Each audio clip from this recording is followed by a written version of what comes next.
민활련의 미디어 탈곡기 947회 방송 시작하겠습니다.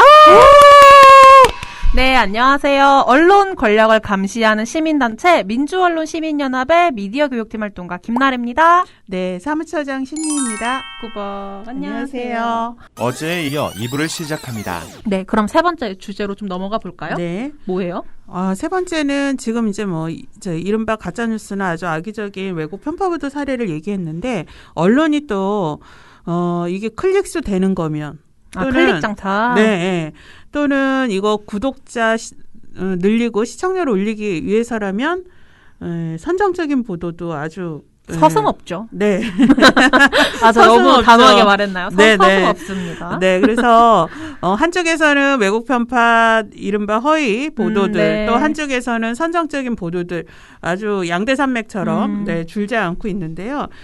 정말 클릭팔이, 광고팔이, 선정 보도로 지탄을 받았던 사례에 대해서 이야기를 해보고자 합니다.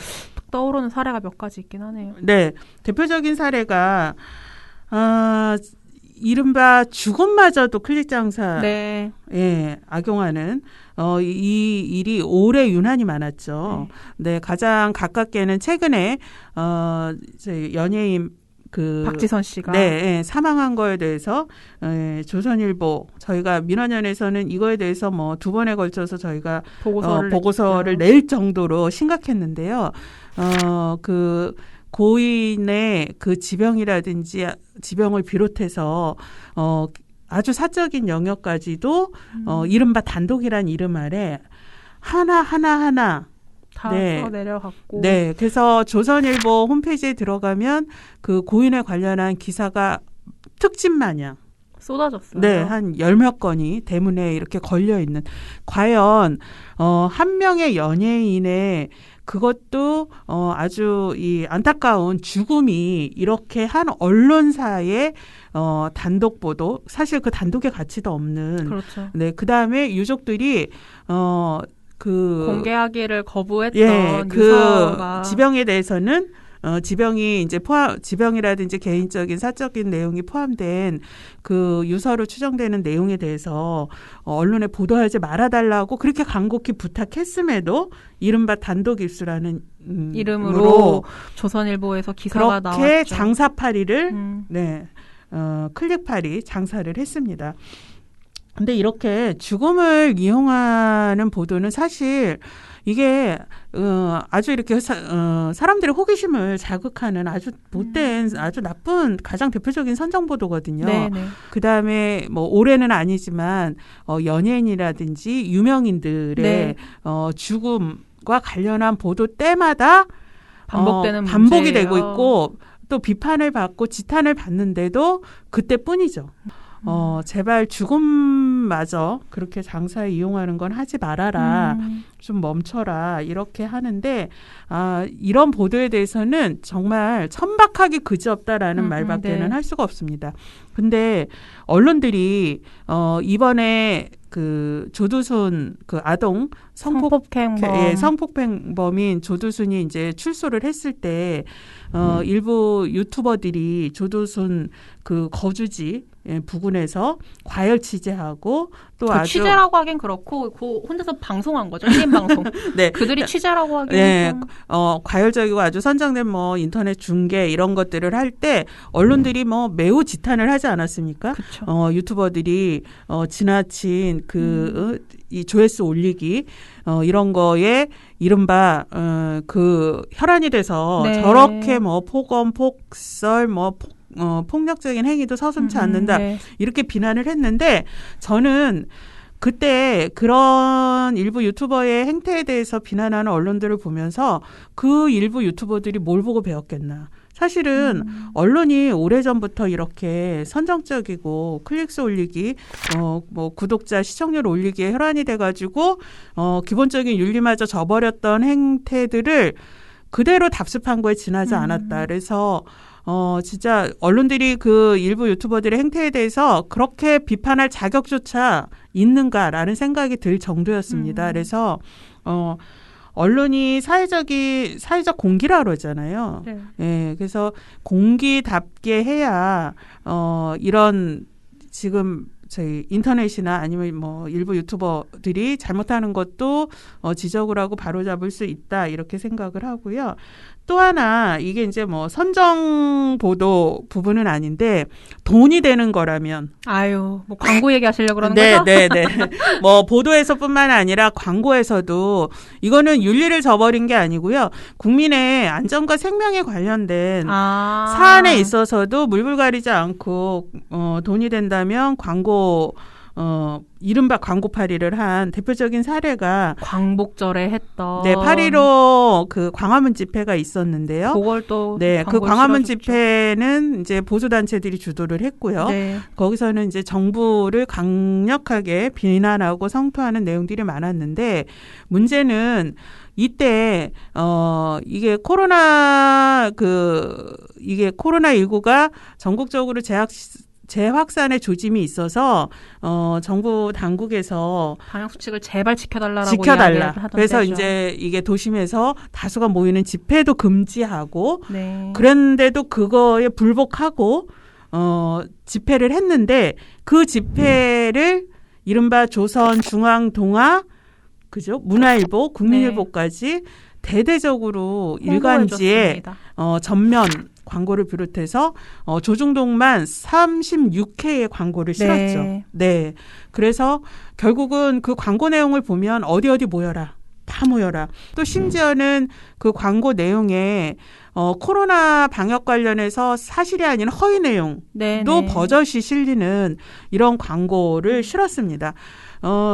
이게 신문, 언론이 보도 내용에 있어서 사실과 다른 내용을 실어서도 절대 안 되는 거지만요. 광고 역시 그쵸. 사실과 다른 허위 내용을 그것도 국민의 안전과 생명에 직결이 되는 이 코로나 이 재난 상황에서 관련한 허위 내용을 버젓이 광고에 싣고 또 사람들 모이지 말라고 하는데 모이는 거를 유도했다라고 볼 수 있는 그런 광고들을 아무런 반성 없이 저희가 그 민원연에서 이런 광고가 36번 조중동이 실었고 총 40위에 실렸다 이랬을 때 이게 밤 사이에 막 번져나가가지고 조회수가 꽤 아주 나왔죠. 그래서 당시에 뭐 여러 국회의원분들도 저희 이 모니터 보고서를 기반으로 해가지고 문제라고 지적을 하기도 했었어요. 그래서 더 많은 시민분들이 좀 확인을 하시지 않았나 생각됩니다. 네, 그리고 이 광고 내용에 대해서는 저희가 문제가 심각하다 생각해서 그 신문윤리위원회에다가 심의를 해달라 이렇게 했는데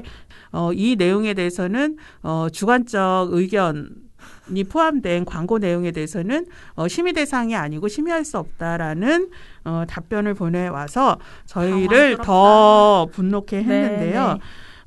여기서도 역시 조선일보가 15번으로 가장 많은 광고를 실었습니다. 그러면 이런 광고로 벌어들인 수입은 얼마였겠느냐 이런 생각이 드는데요. 제발 돈을 벌더라도 국민의 안전과 생명까지 팔아먹는 그런 광고까지 그리고 허위 내용까지 포함된 광고까지 실으면서 하는 행위는 해서는 안 될 행위고 신문윤리위원회는 이런 광고에 대해서는 좀 정확하게 심의해서 이른바 자율규제 언론들이 늘 얘기하지 않습니까? 자율규제 잘하고 있다고 자율규제 제발 좀 의미를 살려줬으면 좋겠다 이런 생각입니다. 네. 그러면 이번에 네 번째 이슈로 좀 넘어가 보도록 하겠습니다. 본격적으로 네 번째 이슈를 소개하기 전에요. 처장님. 사자성어 중에 혹시 2단 공단이라고 아시나요? 2단 공단이요? 네. 아니요. 저도 민원련에 와서 배운 사자성어인데요. 이게 뜻이 무엇이냐 하면은 자기의 결정을 생각지 않고 남의 잘못을 비난한다. 뭐 앞에서 이야기했던 그 조두순 그 성범죄자가 출소한 이후에 앞에 가는 그 1인 미디어들에 대해서 언론이 비판하는 거 가지고도 처장님이 한 이야기가 2단 공단에 좀 속하지 않을까 생각이 드는데요. 네 번째 이슈는 2단 공단이라는 사자성어로 좀 갈무리를 해볼 수 있을 것 같습니다. 바로 외부를 향해 목소리 높이지만 좀 내부 노동자의 일에는 침묵하는 언론입니다. 올 한 해 민원련에서는 2개의 방송계 비정규직 노동자 이야기를 전해드렸어요. 네. CJB 청주방송의 고 이재학 PD 그리고 대전 MBC 유지은 아나운서인데요. 청주방송 CJB 고 이재학 PD의 부당한 처우 문제는 이제 그의 죽음을 시작으로 우리에게 좀 알려졌습니다. 지난 2월 4일에 이재학 PD는 14년간 일해온 CJB 청주방송에서 부당 해고를 당했는데요. 그 이후에 사측의 부당 해고에 맞서다 스스로 목숨을 끊었습니다. 해고한 이유는 잘 아시겠지만 월 120만 원에서 160만 원을 받던 그 청주방송의 비정규직 노동자들의 처우를 개선해서 인건비를 좀 요구해 달라라는 것이었는데 그거에 대해 사측에서 굉장히 강력하게 분노를 하면서 해고 처리를 했었죠. 하지만 청주방송 노동자들의 그 노동권을 짓밟고 생명까지 위협하는 행태에 대해서 대다수의 방송사들이 침묵을 했습니다. 이재학 PD가 숨졌을 당시에 방송사가 8개 중에 총 3개. MBC, MBN, YTN 이렇게 3군데에서만 방송이 이제 기사가 나왔는데 그것마저도 연합뉴스 기사를 그대로 옮겨다 쓴 인터넷판 기사에 굉장히 불과했어요. 그리고 그 이후에 이재학 PD의 진상조사위원회 보고서가 나왔는데 당연히 지금 다들 많이들 아시겠지만 이재학 PD가 프리랜서로 계약이 되어 있었지만 실제로 하는 업무는 정규직과 동일했으며 정규직 PD로 봐야 한다라는 결과가 나왔어요. 그 이후로도 굉장히 오랜 시간 진통을 겪다가 7월이 돼서야 책임자 처벌과 고인 명예 회복 그리고 청주방송의 비정규직 노동자들 처우 개선 등에 대한 합의를 이뤘습니다. 하지만 이게 겨우 첫 발을 내디딘 거죠. 7월 25일에 고 이재학 PD가 임직원 추모를 받으면서 명예직 PD로 복귀를 했고 유족들은 임명증과 명예사원증을 받으면서 청주방송, 유족 그리고 언론노조와 시민사회 대책위 이렇게 사자 협의체가 합의한 이행한 25개의 과제가 잘 진행될 것이다 이렇게 좀 기대를 했었는데요. 그래서 그 당시에 저희 미디어 탈곡기에 미디어오늘 손가영 기자님 초대해서 이야기를 나눌 때만 하더라도 잘 되겠구나. 네, 좀 그렇게 좀 기대를 하고 있었어요. 하지만 고 이재학 PD 사건 꾸준하게 취재해온 미디어오늘의 최근 기사 제목들을 제가 한번 읽어드릴게요. 들어보세요. 네. 8월 18일에 청주방송 사주 이두영, 이재학 PD 사망, 노조 탓 또 돌변. 10월 15일 이재학 PD 명예회복 합의 누더기 만들려는 청주방송. 10월 28일 이재학 PD 사망 책임 합의 뒤집고 배당금 챙긴 청주방송. 12월 1일 청주방송 이사 이재학 PD 사망 책임 정면 부인. 이 기사 제목들만 보더라도 현재 CJB 청주방송에서 이 합의를 좀 뒤집고 본인들의 책임을 없던 일로 만들려고 하는 그렇게 시동을 걸고 있다라는 점을 좀 알 수 있죠. 그러니까 이게 이재학 PD 이 사건이 정말 시민사회 또 노동단체 이렇게 또 열심히 정말 여름에 엄청 고생하지 않았습니까? 네. 농성하면서. 그래서 어렵게 해결이 되는 듯 했는데 정말 최소한의 내용으로 합의를 한 걸로 알고 있어요. 네, 맞습니다. 근데 왜 이렇게 약속한 것마저도 지키지 않고 손바닥 뒤집는 것보다 더 쉽게 네. 이게 약속을 위배하는지 이런 방송사에 대해서는 사실은 방송사를 운영할 그 자격을 정말 이렇게 주면 안 된다 이런 생각이 들 정도로 CJB 청주방송은 지금 행태가 심각한데 최근에 고용노동부에서 현장조사 네, 맞습니다. 하고 네. 있는 걸로 알고 있어요. 네, 12월 18일 고용노동부에서 네. 청주고용노동지청에서 네. 근로감독 실시를 한다고 밝혔죠. 네.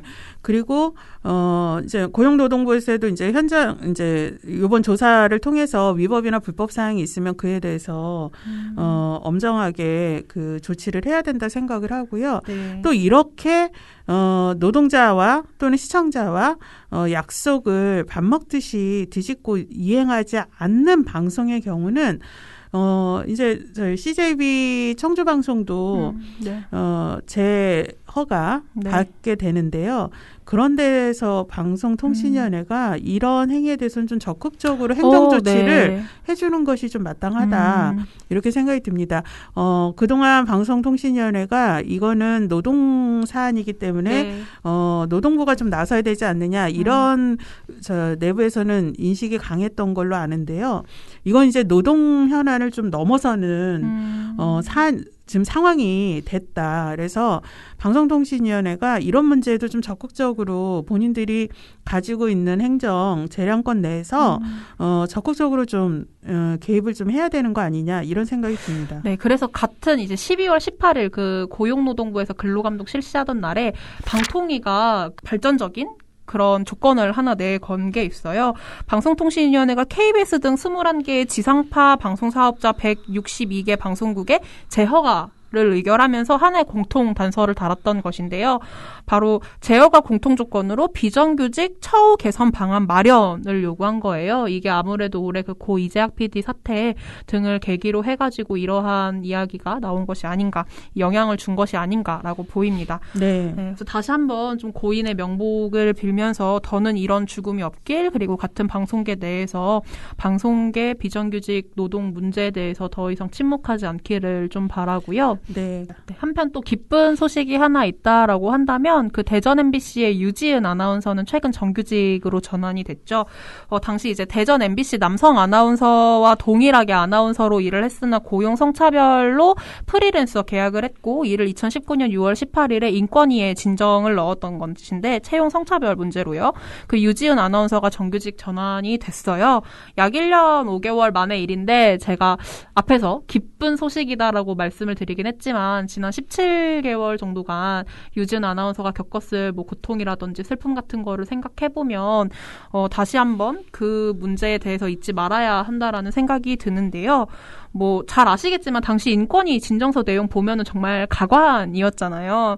그 수년간 이제 대전 MBC에서 일해왔던 유지은 아나운서 같은 경우에는 6년차 아나운서였는데 당시 3년차였던 다른 여성 아나운서와 둘이 있을 때 앞에 두고서 한 간부가 정규직 채용하고 관련해서 원래 남자 자리야. 여자가 더 뛰어난 애였어도 남성 아나운서를 뽑았을 거야 라고 이야기를 하고 간부 중에 또 한 명은 남성은 늙으면 중후한 맛이 있는데 여자는 늘 예뻐야 된다. 늙으면 안 된다라는 관점을 누가 갖고 있냐면 시청자들이 갖고 있고 방송국은 그걸 무시할 수가 없다. 뭐 이런 말을 또 했어요. 남성 아나운서들이랑 동일한 프로그램 맡고 동일 시간 일을 하더라도 그 기본급이랑 연차 휴가, 임금 등에서 차별을 겪어왔고 이게 어느 정도 수준이었냐면 신규 입사한 남성 아나운서보다 월급이 한 100만 원 정도가 낮았다고 해요. 이런 문제를 보면은 참 슬프고도 화가 나는데 진정서 넣었던 2019년 6월 18일부터 2020년 2월 12일까지 민원련이 관련해가지고 이걸 모니터를 한번 해봤더라고요. 얼마나 이 내용을 방송을 했었나 이렇게 한번 찾아봤는데 몇 개 나왔을 것 같아요, 저장님? 없었어요. 아예 없었어요. 2019년 6월 18일부터 2020년 2월 12일까지 관련 보도를 살펴볼 수 없었습니다. 이게 지상파 3사와 종합편성 채널 4사, 방송사의 국한에서 물론 이제 미디어 오늘이나 PD저널 이런 데서는 좀 보도가 있었죠. 이렇게 7개 방송사에서는 전혀 방송을 찾아볼 수가 없었고요. 또 이 문제가 해결되기 전에 민원련 포함해서 언론시민단체랑 여성시민단체 등을 이제 함께 모여가지고 대전 MBC 아나운서 채용 성차별 문제 해결을 위한 공동대책위원회, 그러니까 공대위를 발족했잖아요. 이런 시민사회 움직임에도 방송사 뉴스 프로그램에선 전혀 관련 뉴스를 당시에 좀 찾아볼 수가 없어서 이것 또한 굉장히 좀 마음 아픈 일이었습니다.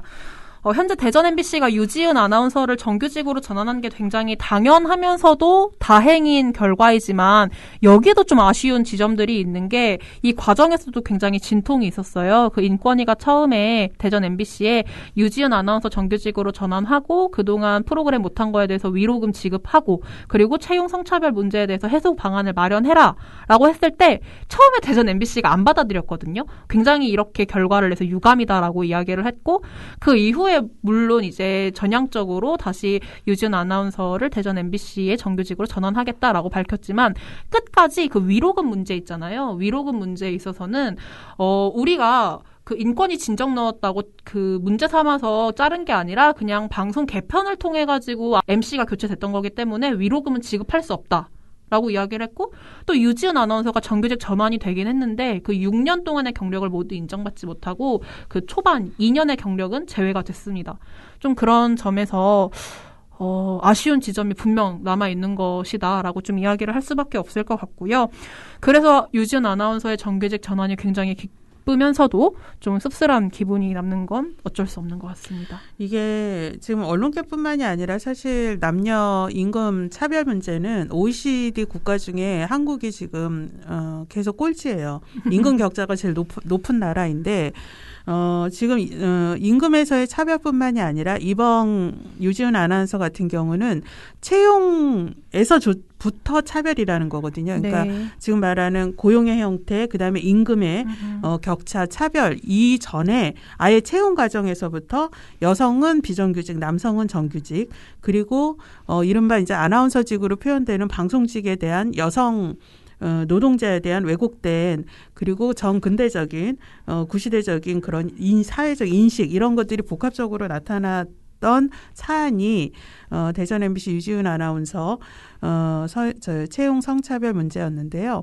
이번에 유지은 아나운서와 또 이렇게 여성 시민단체 또 노동단체들의 노력으로 아주 수십 년간 방송계, 언론계에 남아 있던 여성 그 노동자에 대한 특히 네. 아나운서 직에 대한 이런 인식을 개선하는 데 아주 큰 계기가 됐던 것 같고요. 네, 그럼 마지막 이슈로 넘어가 볼게요. 이건 신미 처장님이 이야기를 해주실 텐데 2020년 하반기를 뜨겁게 달궜던 이슈 뭔가요? 네. MBN입니다. 아, 네. 그렇죠. MBN 빼놓을 수 없죠. 상반기 채널 A. 아, 그렇죠. 네, 하반기 MBN. 네, 두 개의 종편이 각각 2020년 언론사에 아주 획기적인 네네. 사건들을 일으켜 주셨는데요. 이렇게 주셨나요? 이거는 아주 혼쭐이 나야 되는데. 네, 뭐 여튼. 네, 아주 사건 사고죠. 네. 대형 사고인데 MBN은 사실 2020년에 사고가 났다라고 보기보다는 2011년부터 시작된 사건이죠. 종편이 처음 출발하던 때 네네. 자본금을 불법으로 충당을 했고 그 자본금 불법 충당한 허위 사실을 숨기기 위해서 지속적으로 2014년, 17년 재승인 때도 허위 서류 제출하고 주주 명부 조작하고 허위 명부 내고 네. 이렇게 해서 재승인 받고 예, 이제 저희가 하도 많이 말해서 미디어 탈곡기 그래서 들으시는 분들은 다 하실 거예요. 다 하실 거예요. 네, 그런데다가 이게 일반 기업에서도 이런 일이 있으면 이건 엄정하게 처벌을 받는 건데 정말 그 고도의 윤리적 책임, 사회적 책임, 공적 책임, 공익성, 공공성 가장 중요하다라는 언론사, 방송사에서 이렇게 10여 년 넘게 지속적으로 다양한 불법 행위를 저질러 네. 왔는데도 그리고 심지어 이게 기소도 됐어요. 회사도 기소되고 대표를 비롯해서 경영진, 고위 경영진이 기소가 됐고 심지어 법정에서 유죄 판결을 받았습니다. 네네. 네, 1심이지만 유죄 그렇죠. 판결을 받았는데 이거에 대해서 정말 이거 방송 역사상 한국 방송 역사상 이렇게까지 법정에서까지 유죄 판결을 그것도 여러 항목에 대해서 여러 죄에 대해서 받은 일이 없는 이런 MBN에 대해서 방송통신위원회가 방송법 위반으로 행정처분을 해야 되는데 그것도 어이없게 6개월 유예기거든 6개월 업무정지해서 저희가 굉장히 빡이 쳤죠. 네, 그러고 또 이제 한 달 뒤에 있었던 재승인 거기서도 가정에서도 또 조건부 네, 물론 네. 17가지 조건이 붙었습니다. 상반기 TV조선 뭐 17개를 붙이든 뭐 어쨌든 TV조선도 저희가 TV조선 채널에 승인 취소하라 이렇게 했었는데 네. TV조선이 11개가 붙으면서 조건부 재승인에서 이제 기록을 갱신했어요. 근데 네. MBN이 또 하반기에 17개로 또 그 기록을 갱신을 했는데 중요한 거는 이러한 어떤 불법 행위를 하더라도 그럼요. 우리가 이 불법 행위를 하는 언론사에서 어떠한 규제와 제재도 할 수 없다는 현실을 다시 한번 확인하게 된 아주 좀 유감스러운 상황인데요.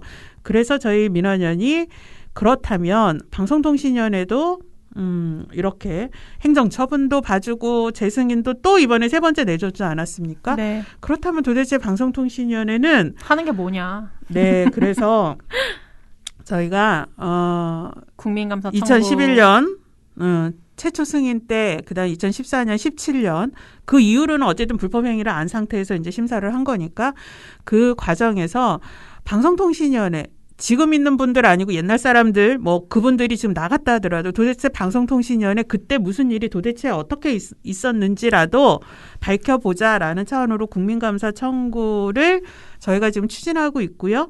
그래서 국민감사 청구를 하려면 300명 이상, 19세 이상 300명 이상이 서명을 해주셔야 됩니다. 네네, 청구 국민감사 서명을 해주세요 이렇게. 그래서 지금 저희가 300명을 드디어 모았죠. 그럼요. 한 네. 2주 만에 모아서. 네, 모았습니다. 그래서 국민 여러분들이 이 청구단에 참여하면서 보내준 아주 정말 그 하나하나의 사연들이 되게 뭉클한데요. 네. 네. MBN은 10월 30일 행정처분을 받았는데요. 이제 1월에 그 행정 그 소송을 낼 것으로 예상이 됩니다. 그래서 행정 소송을 낼 때 또는 낸 직후에 저희가 국민감사 청구서를 감사원에 제출할 맞아요. 예정입니다. 네. 그래서 감사원에 제출한다 그래서 감사원에서 이거 국민감사하겠다 다 인용되지 않습니다. 그 인용률이 그렇게 높지 않은데요. 인용이 될 수 있도록 또 노력을 하고요. 네. 네, 이런 사안이야말로 감사원의 국민감사를 통해서라도 도대체 이러한 불법 방송이 버젓이 승인을 받고 또 재승인을 통과해가지고 방송사로 저렇게 영업을 할 수 있다는 게 왜 이렇게 벌어지고 있는지를 좀 밝히는 과정이 이루어졌으면 합니다. 네. 오늘 이렇게 총 5개의 이슈를 저와 신미 사무처장님이 이렇게 숨가쁘게 달려서 이야기를 해봐드렸는데요. 정말 많은 일이 있었어요. 저희가 원래 소개하고자 하는 이야기들에 더 곁들여가지고 한 얘기까지 하니까 정말 많은 이슈, 어떤 사건들이, 사고들이 있었구나라고 다시 한번 느꼈고요. 오늘 이렇게 시민의 눈으로 되돌아보는 2020년 언론 이슈, 정말 대다수의 사건들이 끝나지 않은 것들이 많고 또 계속 감시를 해야 하는 일들이에요. 한편으로 언론이 우리 시민들이 기대하는 언론으로서의 역할을 못하고 있는지 더더욱 열심히 언론 개혁을 외쳐야 한다. 라는 생각이 들었어요. 또 한 번 깨달은 것 같은데 앞으로도 언론 개혁을 위해서 민언련이 열심히 목소리를 낼 테니 함께 해주시면 좋겠습니다. 네. 숨가쁘게 한 해가 지나오는 과정에 과연 언론들은 어떤 역할을 했나 또 어떤 또 모습들을 보였나 이렇게 돌아봤는데 한숨, 깊은 한숨. 네. 지금 이번에 그 윤석열 검찰총장의 징계를 둘러싸고 참 여러 1년여 동안 여러 과정이 있었는데 참 결국은 검찰을 개혁하는 것도 그다음에 여러 우리 지금 한국 사회에 있는 이런 개혁 과제들이 언론 개혁이 같이 되지 않으면 정말 힘들구나. 네. 이런 생각을 떨칠 수 없는 다시 네. 한번 하는 계기가 됐습니다. 민원연의 회원 여러분, 그다음에 미디어 탈곡기 시청자 여러분. 네. 언론 개혁이 돼야 우리 사회가 바로 설 수 있습니다. 민원연의 함께. 활동에 관심과 또 후원을 멈추지 부탁드립니다. 말아주십시오. 부탁드립니다. 네. 네, 그럼 오늘 방송은 여기서 마무리하고요. 저희는 다음 미디어 탈곡기 방송으로 돌아오도록 하겠습니다.